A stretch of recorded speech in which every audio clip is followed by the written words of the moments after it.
dentro de estas 4, según lo que ya leímos y detectamos qué es lo que nos resalta, tenemos que definir cuál de las 4 es.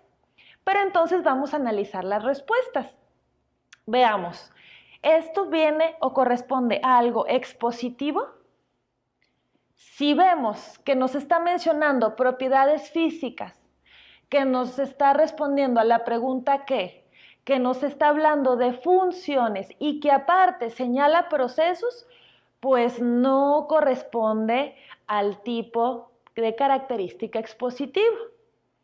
A ver, vamos a ver ahora el punto C, argumentativo.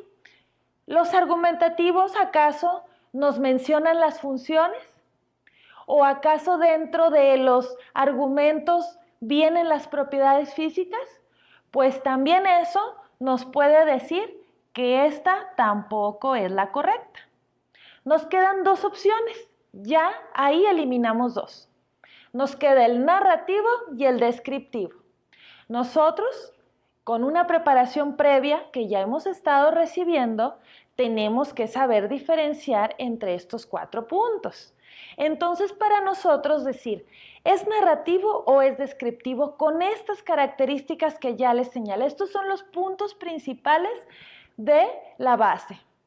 Entonces, podemos definir por lógica y por habilidades intelectuales que nosotros ya tenemos, que entonces la respuesta correcta es descriptivo. ¿Por qué? Porque nos hace referencia a sus propiedades físicas, porque nos responde la pregunta ¿qué?, porque nos indica las funciones y porque nos señala procesos. Es decir, nos está describiendo el proceso de algo. Por lo tanto, esta es la correcta y descartamos las demás preguntas. Bien, continuando con las estrategias ubicadas durante el examen cuando estamos respondiendo, es necesario contestar primero las preguntas que usted verdaderamente esté seguro. Como en este otro ejemplo que vamos a describir y desglosar a continuación. Cada hora se duplica la cantidad de personas que se enteran de un rumor. De acuerdo con la siguiente gráfica, ¿cuántas personas conocerán el rumor al cabo de 7 horas? Bueno, las opciones que nos presentan son inciso A, 14, inciso B, 64, inciso C, 128, inciso D, 256. Bien, aquí en ese reactivo, uno de los errores posibles es irse por la regla de 3 simple, y el cual van a señalar como respuesta correcta el resultado del inciso A, que da 14. Pero si nosotros hacemos una utilización, un uso de nuestras habilidades intelectuales, podemos hacer un ejercicio muy sencillo de decir, bueno, en el 1, nosotros, según lo que nos da en la base, dice que de acuerdo con la siguiente gráfica, cada hora se duplica la cantidad de personas que se enteran. Muy bien, hacemos una tablita, en el 2 serían 4, ¿sí? En el 3 serían ya 8, en el 4 serían ya 16, en el 5 serían 32, en el 6 serían 64 y en el 7 ya serían 128. De manera tal de que con esa tablita sencilla nosotros damos que la respuesta correcta es 128. Otro tipo de preguntas que ustedes se van a topar va a ser las secuencias numéricas. Es muy común que este tipo de preguntas nos alteren un poco o nos pongan nerviosos, porque generalmente nos ponen a prueba ciertas capacidades que no todos tenemos una habilidad de poder realizar tan fácilmente. Pero no se pongan nerviosos, son muy fáciles de resolver. Solo hay que encontrar la estrategia adecuada. Por ejemplo, vamos a ver este ejemplo. ¿Qué números faltan en la siguiente secuencia numérica? Vamos a analizar la secuencia numérica. Nosotros observamos que como primera opción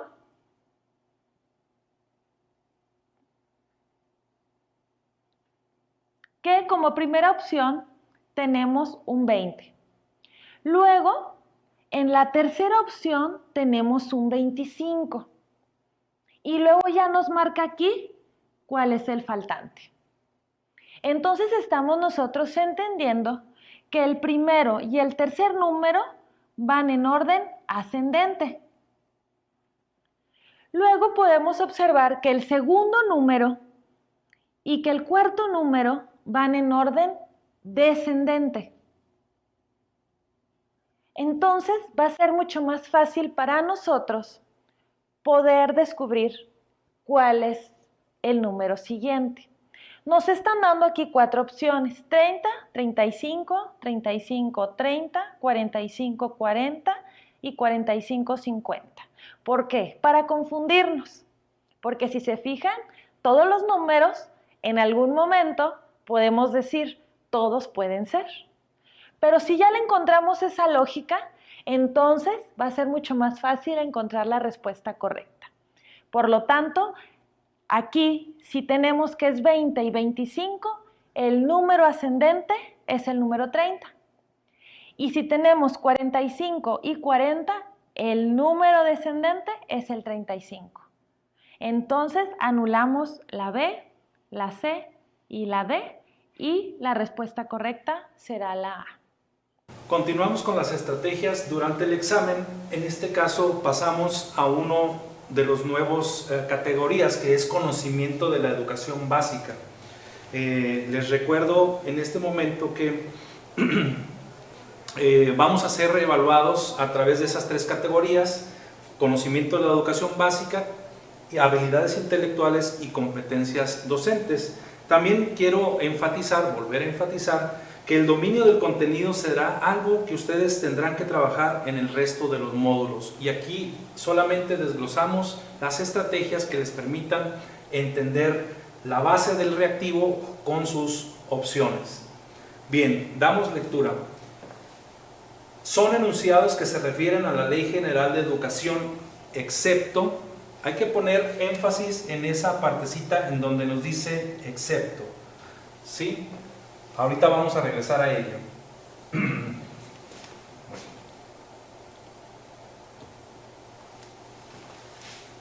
Ahorita regresamos a ello. Vamos a leer las diferentes opciones. En la primera opción menciona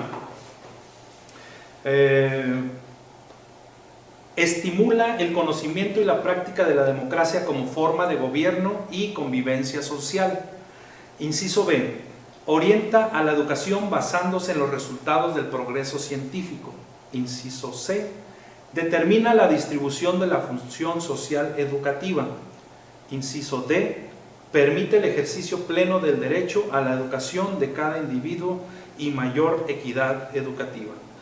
Muy bien, como nosotros sabemos, la Ley General de Educación se desprende del artículo 3º de nuestra Constitución. Para esto sería necesario revisar esos materiales, los recomendamos, y en los videos ustedes encontrarán diferentes ligas a esos materiales. Muy bien, vamos a ver por qué no es el inciso A. Recuerden que aquí hay 3 opciones que sí corresponden a la Ley General de Educación y hay uno que no corresponde. Aquí la estrategia es encuentra la que no corresponde, por eso se menciona excepto. Muy bien, ¿por qué no es el inciso A? Recordemos así que el artículo 3º menciona la educación que imparta el Estado tenderá a desarrollar armónicamente las facultades del ser humano, etcétera, que ustedes se lo saben mejor que yo. ¿Por qué no es el inciso A? Porque el inciso A sí es parte de la Ley General de Educación. Vamos a ver por qué el inciso C no es de ese excepto. Determina la distribución de la función social educativa. Es parte también y se refiere a la Ley General de Educación. El inciso D permite el ejercicio pleno del derecho a la educación de cada individuo y mayor equidad educativa. Definitivamente está hablando de la Ley General de Educación. Por lo tanto, por eliminación y tratando de entender la estrategia de excepto, sería la respuesta correcta la B. Orienta a la educación basándose en los resultados del progreso científico.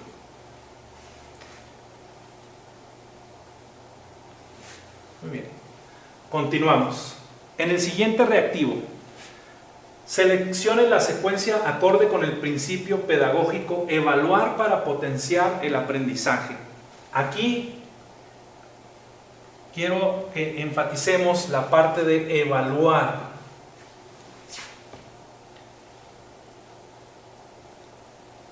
La parte de evaluar, ¿sí? Ahorita vamos a regresar a ella.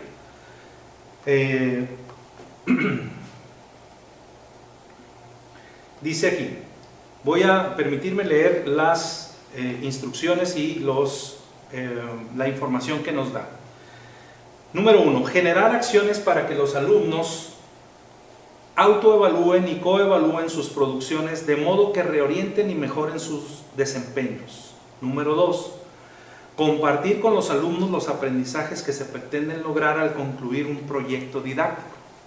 Número 3, evaluar las producciones de los alumnos, identificar logros y dificultades y definir acciones para la mejora.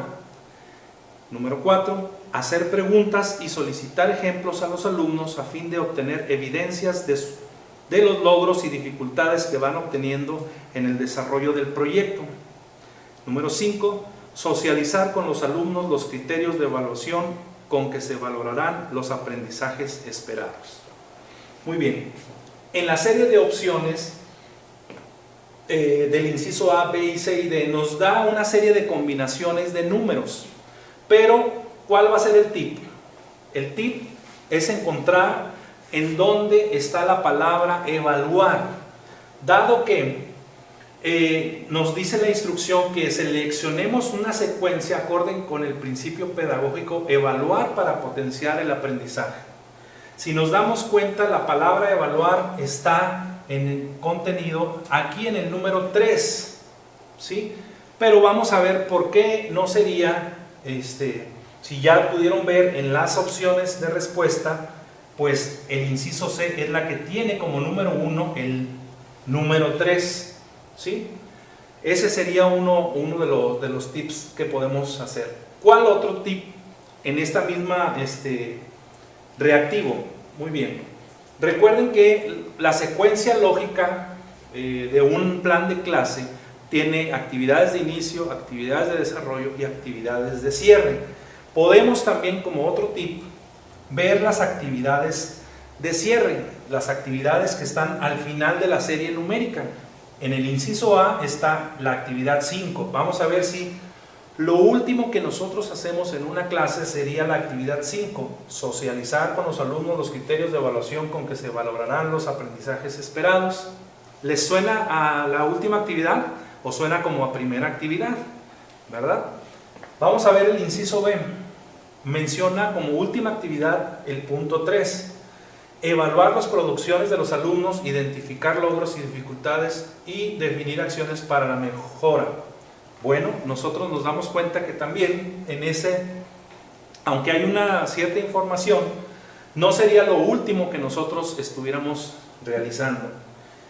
Y me paso al inciso D, que pone el número 4. Hacer preguntas y solicitar ejemplos a los alumnos a fin de obtener evidencias de los logros y dificultades que van obteniendo en el desarrollo del proyecto. Definitivamente tampoco sería uno de las actividades que hacemos al final. De manera tal que, descartando los tipos de actividades, nos vamos que la opción número, el inciso B, ¿sí? El inciso B, en este caso, sería la respuesta correcta. Esta sería la respuesta correcta. Le voy a poner con verde, el inciso B sería nuestra respuesta correcta. Durante el examen es muy probable que todas las respuestas nos parezcan correctas al momento de verla, y esto nos puede complicar un poco deducir cuál es la correcta. Tenemos que estar conscientes que debemos deducir completamente y no solo parcialmente cuál es la respuesta. Dentro de las competencias docentes vienen preguntas de este tipo. Esta pregunta es muy interesante porque nos va a hacer analizar diferentes tipos. La pregunta dice: ordene cronológicamente los siguientes hechos históricos. Debemos de tener ya cierto conocimiento sobre los hechos históricos. Habrá quienes dominen estos temas e inmediatamente van a encontrar la respuesta. Pero también habrá quienes puedan tener cierta dificultad al momento de acomodar los hechos cronológicamente. Entonces, aquí lo que vamos a ver es una estrategia, pero el conocimiento previo ya depende de los cursos que ustedes ya tomaron con anterioridad. Vamos a leer la pregunta. Dice, ordene cronológicamente los siguientes hechos históricos. Y nos menciona 6 hechos históricos. Número 1, la llegada de Cristóbal Colón a América. Número 2, la caída del Imperio Romano de Occidente. Número 3, la caída del Imperio Romano de Oriente. Número 4, el inicio del Renacimiento. Número 5, el inicio de la Reforma Protestante. Y número 6, las Cruzadas. Todos estos son hechos históricos que conocemos, pero ahora aquí viene la estrategia para poder ordenarlos cronológicamente. Una estrategia o recomendación es que nos vayamos al hecho más reciente a nuestra época. En este caso, si nosotros nos ponemos a analizar, el hecho más reciente es el inicio de la Reforma Protestante, que viene siendo el número 5. Entonces ahí ya tenemos un tip. Este es el último hecho.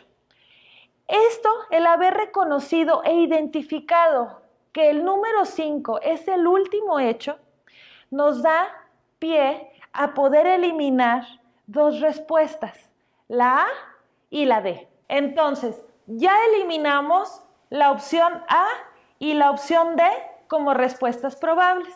Nos quedan 2 opciones, la opción B y la opción C. Tenemos que tener cuidado. Como pueden observar, la opción B y la opción C inician y finalizan con la misma opción, es decir, inician ambas con la 2 y terminan ambas con la 5. Ya sabemos que el último hecho fue el inicio de la Reforma Protestante. Vamos, ¿dónde está aquí la estrategia? En encontrar la inconsistencia en los índices intermedios. Aquí nos vamos a ver la opción C. El hecho nos menciona que el primero fue la caída del Imperio Romano de Occidente. Luego fueron las Cruzadas. Luego fue el inicio del Renacimiento y aquí está la clave. Luego viene la caída del Imperio Romano de Occidente. Así fue como se dio la cronología. Por lo tanto, ya al momento de analizar los números internos de las opciones que nos están dando, podemos nosotros desechar la opción B y darnos cuenta que la opción C es la respuesta correcta. Vamos a ver otro tipo de preguntas que vienen dentro de las competencias docentes. La pregunta es, las siguientes son expresiones artísticas de las artes visuales, excepto. Hay que tener muy en cuenta el excepto. E incluso en esta ocasión viene hasta con negritas, pero en el examen no viene resaltado. Recuerden, ya lo hemos visto en preguntas anteriores. Hay que poner mucha atención al excepto, porque entonces tenemos que detectar cuál no cumple las características que se nos están pidiendo. Conocemos que la escultura es una expresión artística y lo conocemos porque son materias que se ven dentro de las competencias docentes y que como docentes se imparten a los alumnos. También conocemos, y por historia, que la arquitectura también es una expresión artística. Aquí nosotros, al ir detectando cuáles son las que entran dentro de las expresiones artísticas, pues entonces vamos descartando que la A, pues sí es una expresión artística. La B, que es la arquitectura, también es una expresión artística. Luego nos mencionan los medios alternativos. Los medios alternativos es algo más nuevo, pero entran dentro de las expresiones artísticas. Luego nos presenta como opción D la producción escénica. Aquí hay que tener cuidado, porque nos maneja producción escénica. Si fuera la escena el acto, el teatro, el actor, la actriz, sí entraría dentro de las expresiones artísticas, pero nos está especificando producción. Y la palabra producción ya no entra en una expresión artística, ya es un